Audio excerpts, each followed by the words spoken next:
turn that energy over to where Right. he don't see you as just no, you know. I mean, we've seen these. We've No, seen so- these so- situations where we know that these brothers have probably taken this emotional level to another level when they were experiencing some situations with police. So I remember I was talking to some children in the classroom, and I was teaching them about the pitfalls that they're going to have to encounter, right?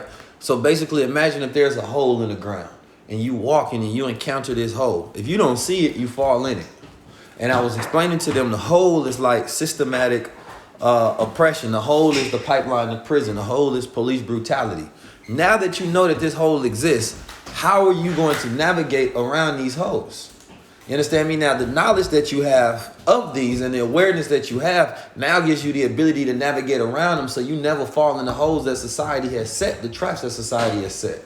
So a lot of the young bruhs that get caught up by the police in these situations, and of course not all the time, because sometimes these devils aggregate a situation, especially knowing the lack of discipline that a lot of young men have when it comes to emotional anger, lack of emotional intelligence, lack of militancy, lack of any security protocol, operation, and group organization that utilize that against them so that they can get them to fall into their hands. Now, Pops told me a long time ago, because dealing with police in St. Louis, those were the worst kind of police. It was a cop named Rico. You don't want to get caught up with Rico, because he most likely gonna put a case on you. You understand me? Yeah. And or even shoot you or get you killed, because the police out there operated with some of the gangs out there. So Rico used to always get people cases. So the goal used to be every time that the police officer come out yelling, bitch ass nigga, they ain't like getting disrespectful. Pops was like, when they go high, you go low. So I'd be like, what was that you said? And then it forces them to have to lower their energy to be able to listen to the decibel level that I brought them down to. And 9 out of 10, they bring it down just so that they match that same energy level, not even knowing. But not in like a scared way, just like in what you doing over there? Officer, what you just say? And then the officer, now he feels like an idiot if he continues to yell, because you can't have a conversation between two people, one yelling and one down here. So it brings his energy low. So now you controlling the situation. And when I was with the homies, they used to always let me speak. You understand me? Because we used to practice one spokesman even when we was in the streets. No, let me get this. Or if somebody else start talking, I let them go. Because never get into an altercation with your comrades in front of opposition. Exactly. Because that just causes chaos, which breeds the violence, which creates the disorder. Even if you with your woman is not supposed to be there yelling, oh no, don't do this, that, and the third. That's a conversation that you got to have beforehand with her. So if y'all get into it, she has enough confidence in you to know that you can handle this situation for you. But if she not confident in you, then she gonna be yelling, afraid of your life getting you into further, because now you trying to show out in front of her. You understand me? No, I'm a man. No, it's like, look, I got this. I'm a soldier. I got this. You know what I'm talking about? What's the problem, officer? You need to see what? Either you complying or you not complying. You got to come to a fold to where either you gonna decide that we're gonna take this on life and death, or we're going to figure out a way to out-strategize our enemies in this point. Because cops are not that smart. They have certain tactile things that they go through every situation and encounterment that they come into. So your thought process is to just think about what are their tactics. To disarm them. Right, to disarm them away from their tactics so that you win. Because if you going about your day, your goal is continue to get to your destination or continue the operation of what you was doing. That's power. Anger is not power. Anger is a lack of power, because you no longer control yourself. But we've thought that the angrier we get, the more powerful we are in the situation, when the reality of it is the less power we have, the more angrier we get, because somebody has just controlled our emotions and taken us away from a calm state. And so who has the upper hand? Whoever is the one that gets emotional has the weaker hand. The one who controls the emotion always has the upper hand. And see, and it goes in relationship to how you live.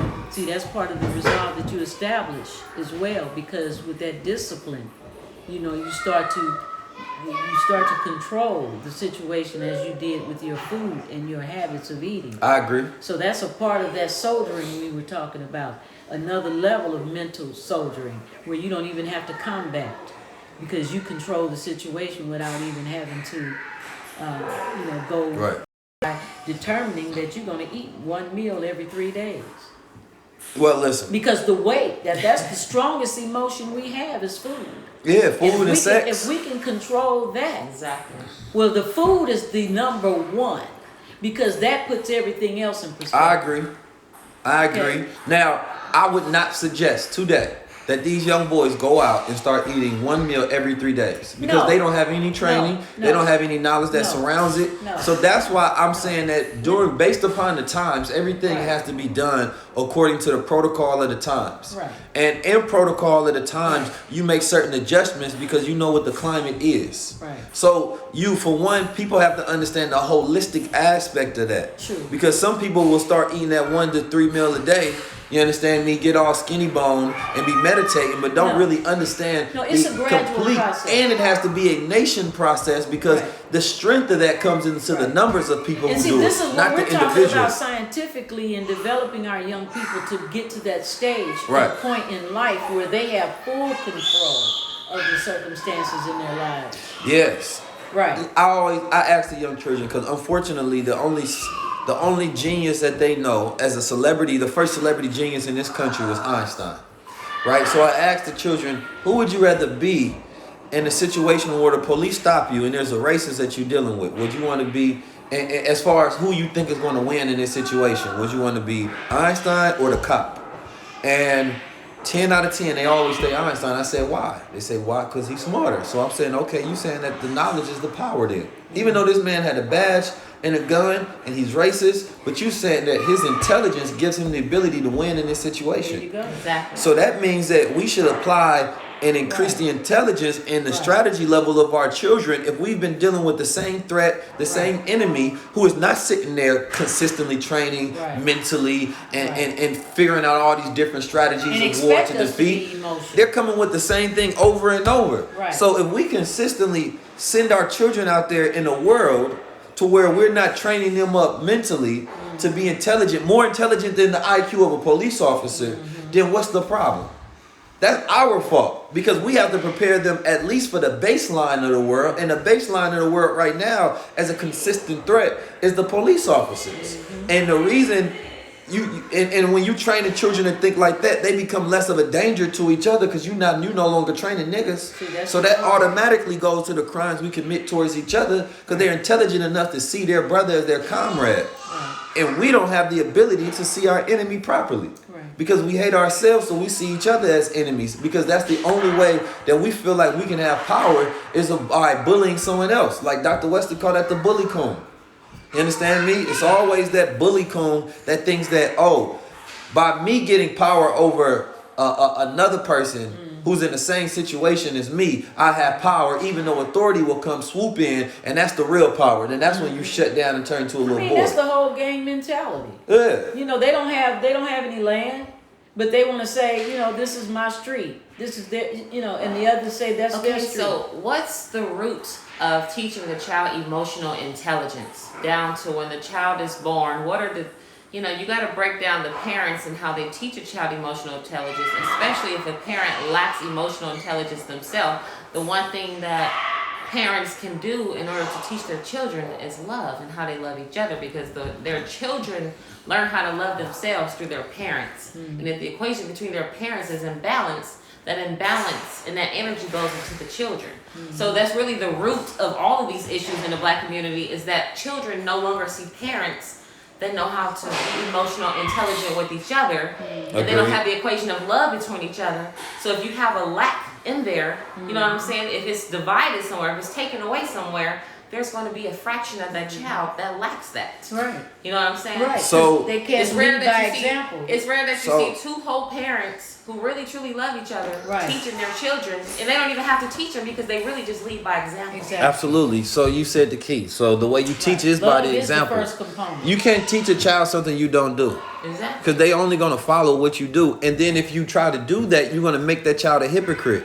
because you're going to make them hear one thing but do something Exactly. else. They're going to see And that's how they're one going to thing. learn how to And teach. we have You're gonna schools tell of them thought that can bring that about as well. Because I noticed that when we were at the event with all of the mothers sitting there that didn't have fathers, that didn't have men in their lives, they were so engulfed in what Billionaire and Jabril and Brother was saying. Keys, but it's cool. It's like they were just taking it within their soul to be able to transfer to their children. Absolutely. See, so And you can tell a lot of that masculine energy was I missing. was feeling it. These sisters was like, they was like, oh, just feeding on every word. You know, and I mean, it was, I could feel that energy. They were feeding on every word that came out of Billionaire's mouth, everything that came out of Jabril's mouth. Like, 19 oh, keys, Allah, that's cool. this is such a, I mean, because what they need is to have a man present in that form, in a well-made form, to exude that type of energy to their children and that type of guidance and direction and to manifest their reality right there on the spot. And Billionaire was manifesting the love in those children right there on the spot. And he just Exactly. called me trying to interrupt my life. See, so this is what's needed, and we almost have to establish that, a school for that. We have to have men that don't have no, other alternative agenda to really go, because we don't have fathers in these homes. We have broken up families. And so we need to get the men in the world that have the idea, and it's really your generation, Jabril. It is. I mean, every generation creates the reality. It's your Like generation. I was listening to a video earlier, and they said whatever can be useful power will be useful power. Right. So even when something starts off as seemingly innocent, like technology is neutral. It depends on how you use it. But like television, the consistency use of television propagating one message was going to be utilized for a way of programming regardless, even if it didn't start that way. Because when something is mass adopted in that way, those who have power see it as a means of getting people to systems, right? So Hitler would use propaganda to feed the same message over and over, right? In these agendas. And today, whether we knew it or not, everything on TV was creating the brand of how the child would think later on and what they would create. Children are loyal to the brand that they're exposed to later on. That's how you get them to become lifelong buyers. So systems use that same thing. So when we commercialize police terrorism and brutality to our children, they become branded with that image of that. Right. And it perpetuates that reality. Right. So we are responsible for how we've impressioned our children with these images and these visions of what the world will be. And now they succeeded to that because they said, oh, that's what it's going to be. That is what it is. You understand me? Now, this generation grew up what? Under the Bush administration, under the Obama administration, under the Clinton. We grew up nothing but seeing corrupt presidents, from Bill Clinton, the impeachment with him, from Bush, the no trust system with him. Right. You understand me? And then Obama, Right. the branding of marketing, because they just use his personality to brand change. Right. This generation, for one, through each decade is so different because they all grew up under different generations of branded power and then different control mechanisms too. Because just like with the twins coming up and Khalid coming up under Obama, mostly Obama, and that's pretty, a transition for them to come under that type of leadership. Yeah, the Obama created an illusion for them to not Well, really sure. understand reality. And then that's another factor. I think it was the most dangerous presidency to come under. That was probably the most dangerous. In two folds, because for one, they didn't understand the system Right. of white supremacy having Right. A person in position that that was is black. the most dangerous. Right, because it gives them Right. in one An essence, illusion. in essence of confidence why he was to chosen be anything. specifically for that. So those children have an audacity Right. that no other generation has, but Right. they also have Right. an illusion that other illusion. generations don't have. Exactly. You know what I mean? Because they don't see the realness of. Right. That's when the fakeness, the fake news Right. came in. That's when the fake realities came in. Right. Yeah. So those exactly. children, when you try to talk to them and speak about certain things, they can't see it that same way because Right. their first measurement of power and rulership was a black man in this country in the highest didn't seat of really position have of any power. power and That didn't rulership. really have it. So although it gave them this sense of confidence to say, Right. oh, I can do anything. Right. And then Right.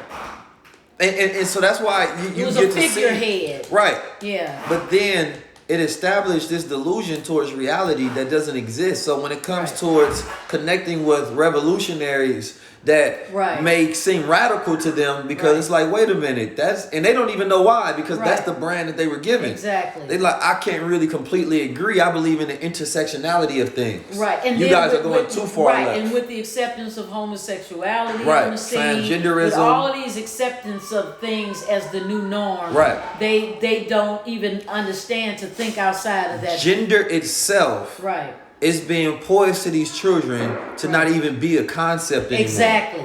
It's exactly. And- if I want to be neutral, it's more of a neutral thing. But to see, them. that neutral, Right. there, That that's neutral. when you create a society Right. that can be completely controlled. Exactly. It's a population control Exactly. aspect in that. Exactly. Because then those children, no longer man nor woman, Right. don't even believe in the roles of giving birth, don't Right. believe in the roles of protecting or Right. anything of that nature. We're just Right. neutral beings on this beings. planet Neutral under this beings. government control. Exactly. So that creates a branded slave generation. Exactly. That they that's willing. that fight for that Right. type of slavery. Right. And don't even And know don't that even that's know what they're that fighting that's for. slaves. Talking about the misguided generation. If you can make Yeah. a generation love their slavery, and Yes, that's what people don't love it. realize, they love like to love Woo. these TV shows, to love these outlandish versions and stereotypes of black people, to love the ideas Okay, of let's take- black women having to let me have show you. OnlyFans pages. That's to love a certain type of slavery. Wait, I want to give you an example of that. Khalid, what did we watch last? Let's dissect this program. It was a comedy. And it was the first scene in the movie showed the police come in and have sex with a black woman. I stopped watching that movie. You talking about the one with Regina Hall? Or no, what's her name? Taraji P. Ty- Taraji. I stopped watching it because I got to that first scene. It was like, ain't no way I'm about to watch this shit. See, and they, He had a white daddy. And you see, that is the type of acceptance of that type of situation. And that neutralizes anything that she does. That neutralizes anything that all of them do. See, Right. here's the thing. Even let's talk about like the Breakfast Club, right? The Breakfast Club, they had put Farrakhan on there, but Right. then the whole time they would do nothing but homosexual jokes the entire season. Right. They would buy each other molds of each other's butts and put rainbow flags everywhere and bring every transgender homosexual that has an agenda to speak about anything on their show and propagate that, while they just had a man who says that he represents the opposite of that world. So it neutralizes their position and it makes them non-dangerous at all. Right. So this becomes more of a form of entertainment and it seemed like than it that is actually increased a... after they showed Of that course it did. Farrakhan. Because they wanted to continue to keep Right. their sponsorships and commercial ties. Exactly. So if you do both of them, it neutralizes you. Right. It makes you kind of like a transgender. Exactly. So this is the neutralized Yeah. generation. The transgenderism of revolution. Exactly. Not a man, not a woman. Use a mummin. Bunch of mummins out there. Bunch of mummins out there. Mummins. Wow. Bunch of mummins out there. Mummins. What you mean? Not a man, Not not, a woman. They just mummins. Just a mummin. I'm gonna hit somebody. Boy, you a mummin. Leave me alone. I ain't gonna know what to do. You a goddamn mummin. I ain't gonna waste my time with no mummin like you. But look though, this generation, like, Mummin. Go ahead. we misguided because of y'all generation. Oh, explain that. Because like y'all generation is like the generation that abandoned this generation. Do we abandon this generation? Yeah. Okay, give an example of that. Yeah, Like- give an example like, of there's so abandonment. many like kids that's growing up without fathers and parents now. You know, and it's like the generation Well, that's impacted by the most. I will say this. It didn't just start with this generation. This generation, it's an intergenerational dysfunction, right? Because that generation that you're talking about didn't have fathers that left the household, and then preceding generations that wanted to be revolutionaries, and they took care of the community more than they did their own family. So what it left with was a dysfunction in the family. Because here you fighting for a functional society of freedom, justice, and equality, but you leave the next generation to not even be as tough as you, to not even be as revolutionary as you, to not even have the capacity or ability to manage yourself. Now, there's a point of reference to what he's saying, though, because the generation of fatherless homes increased over time. And up to the point where your generation came into existence, it was always almost, it had reached phenomenal. Yeah, the normality of it now is baby daddy, baby mama. Right. So the 90s was the baby daddy, baby mama generation. Right. You understand me? Where we normalized that first in entertainment. Right. Go to Baby Boy and all of those things of that Andrea's nature. 36. That's her generation. You see, the 80s, the early 80s was the generation that was starting to reproduce children where it wasn't even a thought about having marriage and having, be together. And, it's like, we just having children, we might co-parent, but we just ain't even concerned about, for one, because the previous generation, like your dad and me, might have been married, but we might have had failed marriages. Mm-hmm. Okay, so they saying, hey, ain't no sense in even going through that process. So you got a lot of 80 babies that came in and did become baby mamas and baby daddies, and they were just scattering children all over the place. Yep. Yeah, I mean, you got to understand the history of it, because you had the crack era where the crack babies. Yeah. Then you had the baby daddies. Right, and then you have the 2000 generation where, because from the 90s to the 2000s, these are like children, or their grandmother was a crack baby. You understand me? And then their mama was a baby mama. And then they like crack baby mama children. So that's the generation.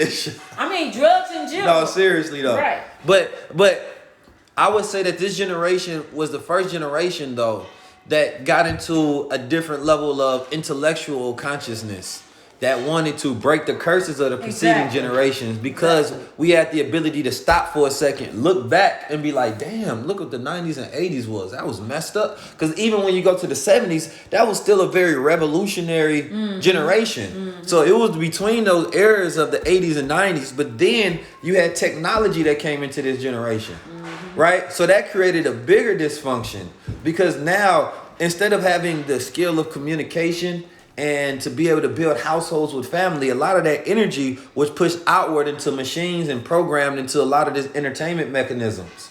So even if that generation was caught up in this incarceration for a lot of incarceration, but then that generation was caught up. We the last generation to go outside and play, basically. Right. You understand me? And then that playtime was interrupted with the tech time. Right. You understand me? No, 90s. And then it became like, y'all generation grew up in technology, not with technology, in technology. Yeah. You understand me? You are in the matrix. So y'all, most of the examples that y'all get set nowadays are from in the technology. You understand me? And now the whole world is in the technology, and that's being weaponized and used against us. But your generation, and every generation has responsibility to make the next one better. So it's like, do you consider your generation better than ours? I mean, it's some points. I don't know. No, just give me a point out couple the points. things that you think are better. I want to know. This is a good conversation. Yeah, point out the things you think are better. No, come on, it's real. Be real about it. I don't know. Do you think that there are any things within your generation, as far as like the way they think, I don't know. I would say your generation is a more. I think technology has made, people smarter in some kind of way. I mean, I would say more informed and over-informed. Yeah. And I say that because y'all have a lot of information, but it causes, for one, over-information is not good. Having too much information is not good. You understand can't process it. Having a lack of information is not good.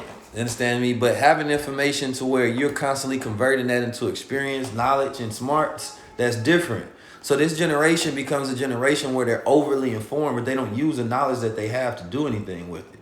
They're just a bunch of know-it-alls, basically. And so you step back from I know this, because the people that have all the information work for the people that have the smarts.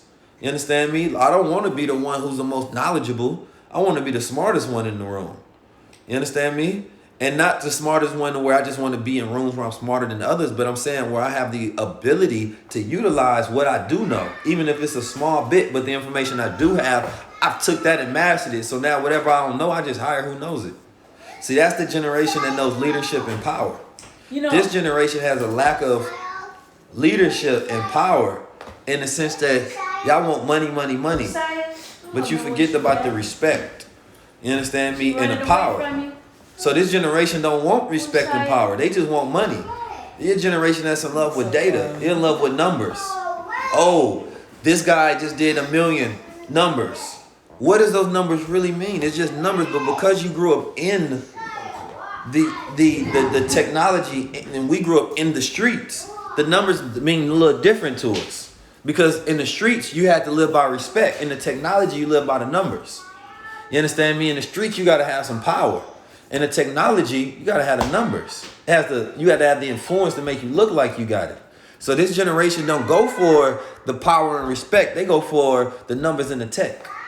Well, one thing that I see that was missing in all the generations is the ability to master skills. You see, the ability to master skills, because your intelligence along with your hand coordination has always been a benefit in the black community. When an intelligent man can actually manifest that reality, okay? And that's what, like he meant about what he was saying about too much information can keep you pulling you more and more into more information, and you never get to manifest that reality. You see, it's like, you know, you can sit there all day and go on, use technology to learn how to build, you know, and yet never build. Right. You know everything, every process, every layer, every aspect of how to construct a building, from the planning, the zoning, the money, the everything. And you just sit back there like, boy, I know all this stuff. Right. And never actually take a brick. Built the goddamn treehouse. You know. So our generation would go out there and experiment because we didn't have the knowledge. Exactly. So we would go out there and build race cars out of old washing machine parts, put wheels on them and have us a race car like Little Rascals with an engine on it. Right. You understand me? We'll build tree houses in the back. We didn't have money, so we'd build, instead of having the basketball court, we'd cut out the milk crates. You understand me? You know how much you can, if we had technology then and YouTube, how much we would have been building? Crazy amounts of stuff. Let me give you an example of that. In Africa right now, because they don't have the abundance of technology, even the young brothers right there are the ones that are being the more innovators. Right, you give them a little They're bit. the ones that are the innovators that others will take from their ideals and create technology in this country. Because these young brothers, you know, you've seen these where young brothers took and made some kind of water system for their village. You know, because they done pulled all these little resources that they have available, and out of need and necessity to create what the village needs. You see, so as long as you all have everything at your disposal in technology, you don't never find the need to actually create and build, because somebody else has done it for you. You know, and they'll keep you tied into their programming process. See, to keep you programmed on their level. If they've created a game, for instance, that you like, you know, you're not going to put any energy or thought into the possibility of creating a game that could produce something like that and create an audience for it yourself. Because you're going to get caught up in there. Yeah, you're more impressed by what others are doing instead of doing yourself. So it's like, think about it though, but the technology is impressive. It's impressive. Like you got, like we didn't have iPads and iPods. We had cassette tapes. That wasn't impressive.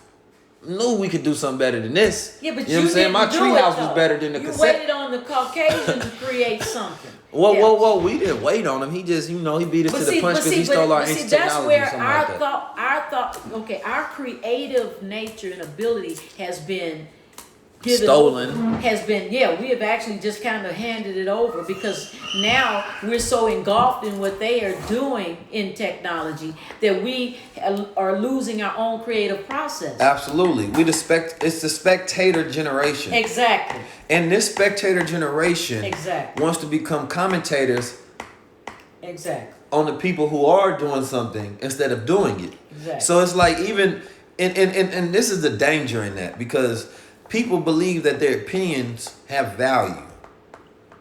And they don't. And this generation is so opinionated and don't be doing shit but sitting behind the phone, throwing an opinion out, saying, won't you do it this way? Won't y'all do it that way? Why are you not doing it this way?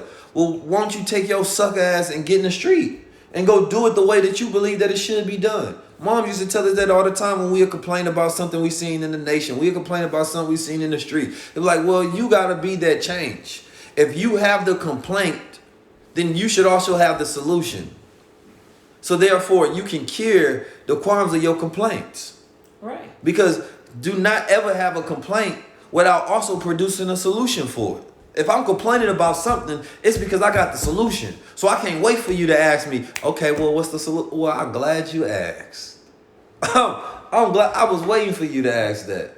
Right. You understand me? So sometimes we become so great generators and researchers of complaints that we forget that we have the power to create the solution at the same time. But see, since you know every aspect of the problem, then you know everything that needs to be fixed. It's like a mechanic going to your car. Got the solution yourself. Imagine a mechanic. You bring your car to the mechanic, and he go look at the car and be like, you know what, my car not working. And he will go through a whole car. And he just gonna be looking. He finding, oh, this not working. The air tank right here. Oh, this need to be fixed. And all he got is a long list of what's wrong with it. And then you ask him, well, how do we fix it? And then he go in there and find more things wrong with it. You understand me? And then he start telling you all the things you did wrong. Well, you didn't drive it this way. You forgot to put. Well, then when we gonna get to how we fix it? If you know every aspect of the problem, then that means that you know exactly what needs to be fixed. Right. To solve the problem. And either you don't have the knowledge right. to do it, or you just enjoy the process of finding what's wrong instead of the process of doing what's right to solve the problem and eliminate the problem. Exactly. So this generation is that complaining ass mechanic that can find everything wrong. Right. But not the entire generation, because I love y'all generation. I believe that the one thing that y'all missing is just guidance. Guidance.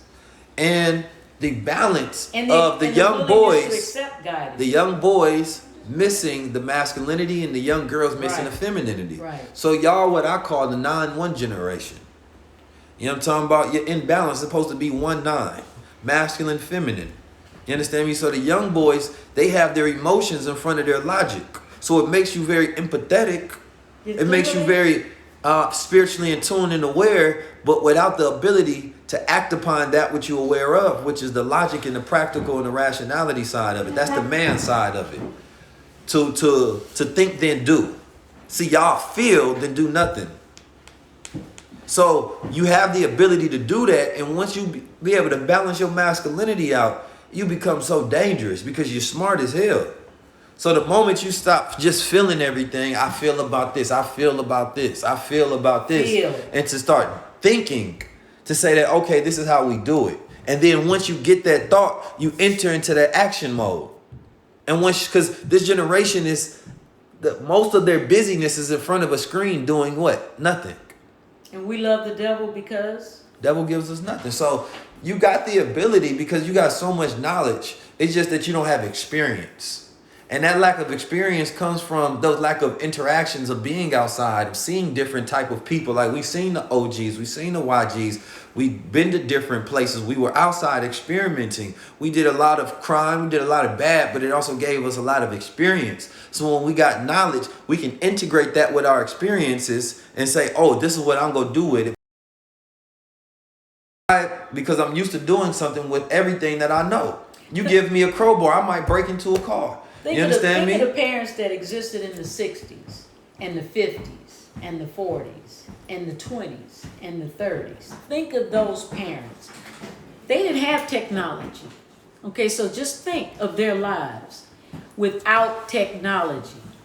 Without technology, and everything had to be manual. You had to read a book to read the directions to solve the problem. Okay, you actually had to read and understand the directions in order to do it step by step to get the result. So there was a lot of time put into that effort in order to get the best result.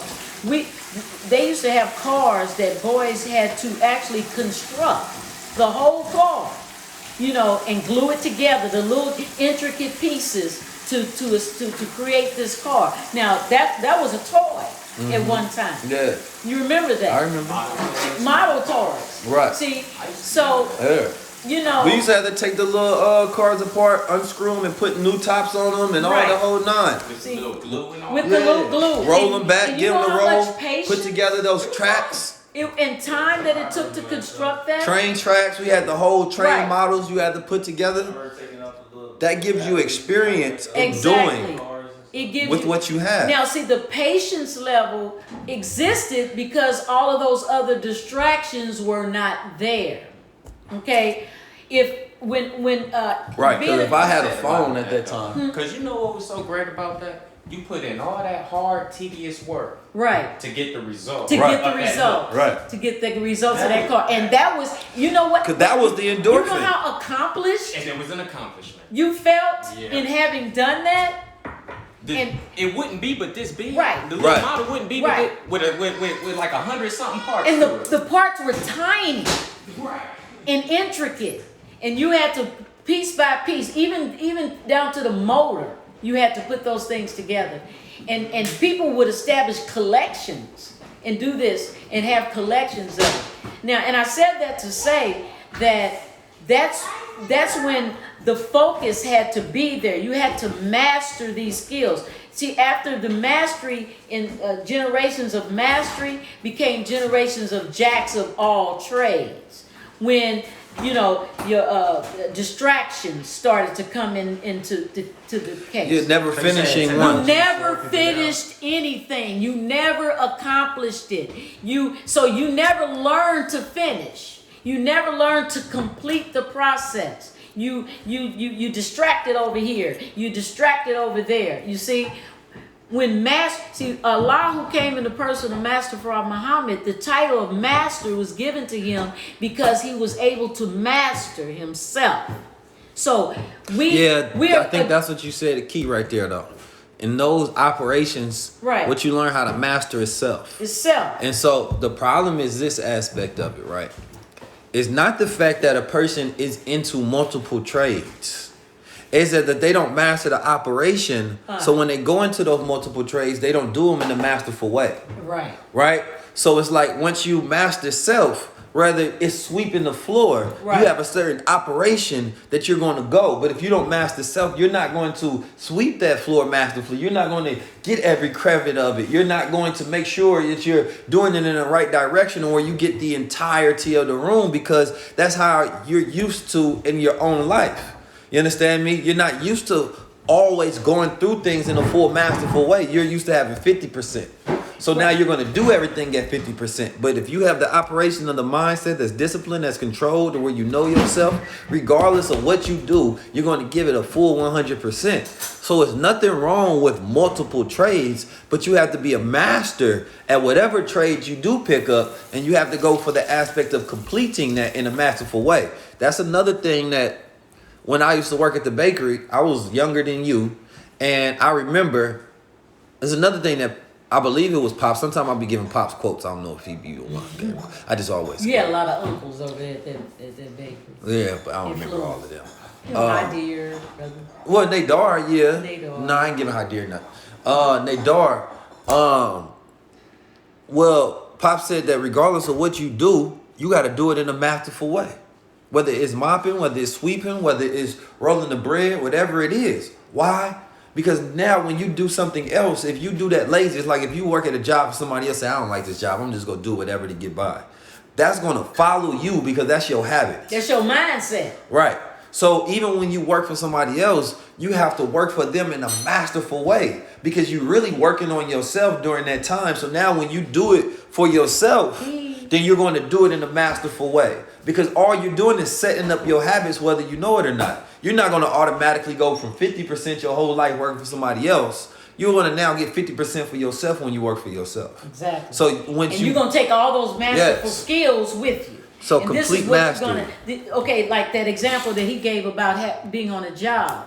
and you saying, oh, I'm just going to do this any kind of way just to get the time passed. Well, how is that going to trickle over to when you have to apply it to your own business? Right, and you have to manage yourself because You see, that's what a man has to do. The same mindset is going to be, and then your business may go under simply because you don't have that mastery. It ain't about you working for somebody else. You take those free, you get, basically, if you look at it, you're being paid to train, to develop yourself.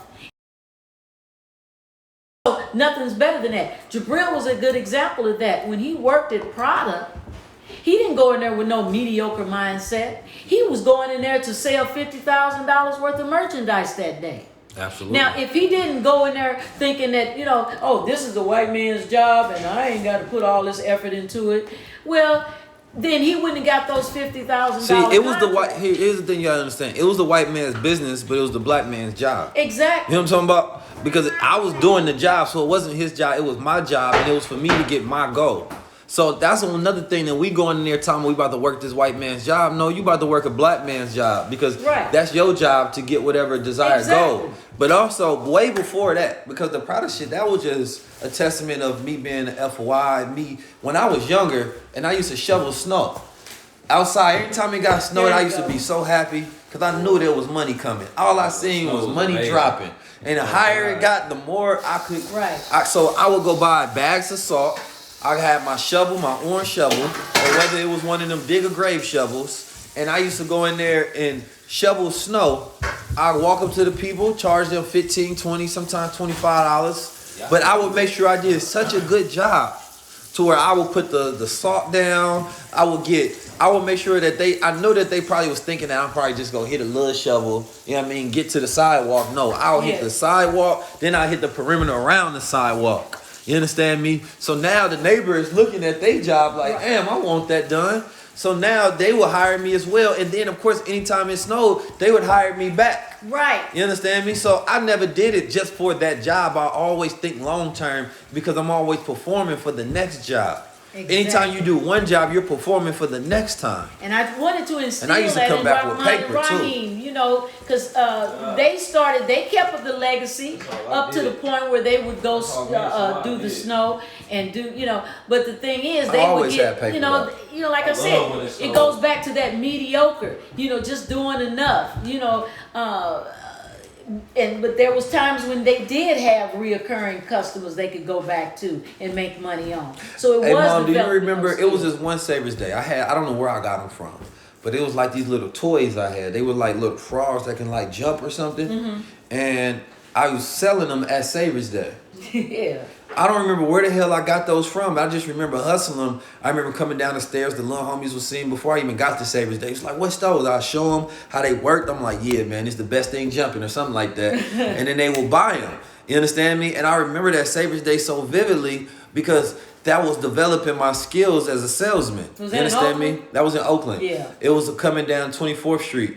And I think it was the same Savers Day where the FOI had to find that brother that did something wrong. Yeah. That's why I was able to connect and remember that one so deep. Right. You understand me? But to the point of that is that the skills you develop younger in your life are going to be the ones you're going to use for the rest of your life.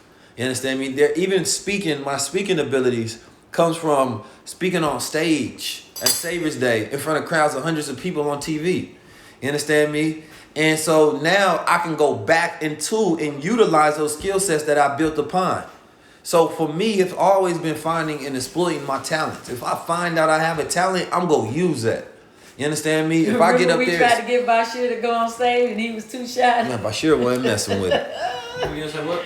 We tried to get you to go up on stage for Savior's Day and you was too shy to do it. And that you know, and that carried over into his shyness, you know, because I ain't shy no more. Well, not now, but I'm saying. But even my writing ability, y'all had me in that damn group with the women's writers and shit. I don't know why the hell I was in that group. The journalist class. And I had to write the letters and stuff. Remember that. So it was always put myself in uncomfortable positions. Yeah, but that's where we were starting to put y'all up on stage. You know, that's where Kalima got that, extra level of confidence as well, because she went on stage and performed. Yeah, but I remember that. Asia Wan, he was King But it's Tut. been a lot of different times where He breaking And I boards on think stage. that really had an impact on him. So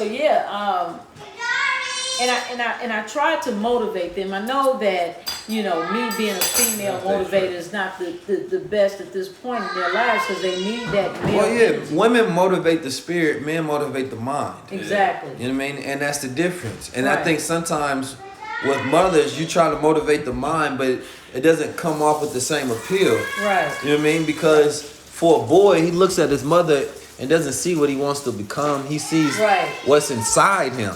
You know what I mean? That he has to control more so. Right. You know what I mean? And he looks at his father and sees what he wants to become. Right? So a woman actually helps a young man become a man, because you're the opposite. Right? So now it's like that, damn, it's like your father always say, you sound just like your mother. You understand me? And that's because he knows he's tapping into more of his feminine side of himself. And so when you see a man teaches you by example. You just watch a man, whether he tells you everything he's doing. And then he comes and explains some of the things that you just saw. You understand me? That's the best way men teach, because that's the best way boys learn. And so for a woman, she teaches you by just being the greatest level of feminine that she could possibly be. And by seeing that within you, I know what aspect exists in self that I'm not supposed to become, but I'm supposed to control. You understand me? Because if I become you, then that's the farther from my own potentiality that I'm going away from, because my greatest ability is to be the opposite of you. You understand me? So a woman teaches a man the opposite of what he can become. Even in what is right. You're right. It's a resistance. Because it's like, if I agree with you and do what you say, then that's a feminine energy, even if it's right. So it goes against your very nature. So as you start to develop as a teenager, it's kind of a rebellion. You have to rebel. During the teenage years, you start to rebel, because that's when you start to produce more testosterone. Because your goal, for one, that testosterone makes you become rewarded for what you see of things of power, right? So as if you see a strong man and he has his own, and his mother telling him like, no, I want to take care of you. Like, nah, the masculine way, what I see is I go get my own. That's how I get my power, mama. You understand me? Or if you saying don't get out there and fight, you understand me? You say, no, my mama about to go whoop some ass. What you talking about? Like when you told me not to be the aggressor and don't throw the first punch. Remember when you said that a long time ago? And I let somebody throw the first punch the first time, and I said I ain't never doing this shit again. Oh God. So Hey, I remember parents. I mean, I whooped him after that. But to take that first punch just didn't make no sense. So after I took that first one, no, I wasn't even letting them swing that first time. But see, being the aggressor is basically the one who starts it, even if it's in conversation. Right, and I don't start things. I finish things. So after that first time, I let that first person swing, and he hit me. I said, no, this don't make no sense. I don't know if I remember telling you to let After that, if I even heard a little clench of a fist, I went into action mode. You know what I'm talking about? I never let nobody get that first punch. Because I don't think I ever said let somebody hit you first. No, you was like, No, they I swing said first. don't, if they started. My mama always said Whichever that. way you don't be the aggressor, meaning don't start the fight. No, see, whatever way you explained it, didn't explain it in a way that gave me permission to sock them first. Okay. You know what I mean? You always said don't be the aggressor means don't let them hit you first. Right. Don't hit them first. Because people would ask in the fight. Aggressor mean if somebody started we the always fight. got it that they have to hit us Right, first right. before- Exactly, but you Because what do people always ask in the fight? Who swung first? Right. Which is the dumbest thing to ask. Because now you asking who got hit first. Where you gotta hit first so they don't take you out. Right. If you see, know they about to the difference. No, but if they see, here's the thing. If somebody come up to you and start a fight, you got a right to hit them. Right, but see, the goal is coming up to saying that what is starting a fight? Starting a fight is not throwing the first punch. Well, the threat, Starting a fight it's is kinda becoming holding. an agitator into your line to where you are in my swing ability of getting knocked out Yeah, the right now, threat of somebody and you hurt- aggressing me. the threat of And I don't somebody- know whether you go do something, so I'm gonna do something before you do it to catch you Exactly. off guard for starting something with me. Exactly. See, all of that wasn't explained. Exactly. Okay. You just said You know what I'm saying? I'm thinking that Fun. he gonna start it and he gotta I'm like, I gotta wait for him to throw this punch. Woo! Alright. He threw that first punch, caught me, and then that's when I whooped him up. But I wouldn't let him do that no more. And each time after that, he caught you that did first whip flight. him up. Pops. Yeah. Then that was one thing we was always taught, regardless of who started the fight, make sure you win. Right. You know what I'm Yeah, talking I about? always say that. Cause you'll always be who won? Hey now listen. I told this story the other day on my live about when we was in high school and I got in a fight with that light skinned brother with the dreads. And when we was in the principal's office, he had so many knots on his face that they said I couldn't have done this by myself. And I started smiling like, what? Hey, say Yeah, that 'cause that's again. when you were accused of being in a gang. Yeah. They were talking about it. They kicked all of us out, Roosevelt. See, your lie thought you was lying. Yeah, they thought I was faking. They were talking about, look, my stories be sounding too incredible. I know. Yeah, I wanted to tell that story actually about how your high school year. You Yeah. know, when that's it, but I thought about that. I said that was the story to tell about how I got this. You know, Jabril has sailed all the way up to the point of becoming a senior in high school, Uh-huh. and then being noted as a gang member and getting kicked out of school right in your high school year. I'm like, no, and then we had to put on the gloves because we weren't gonna let that happen. You know. Okay. Okay, it's time to go. All right, we gotta go. Why ain't no age? Man, we'll check in with y'all again, man. It's the Family Talks and Conversation, man. Peace to the family, man. Make sure y'all tap in. Put the link in the bio. Go get you some gold water. Support the family business. We out here tapping in. I appreciate y'all. I love you. Peace.